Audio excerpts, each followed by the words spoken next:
ကညီဝတ်ထားပြီပေါ့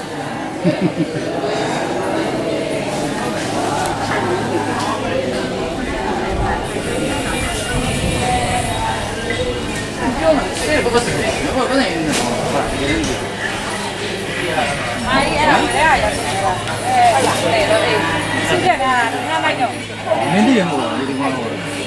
ဒီမှာဟော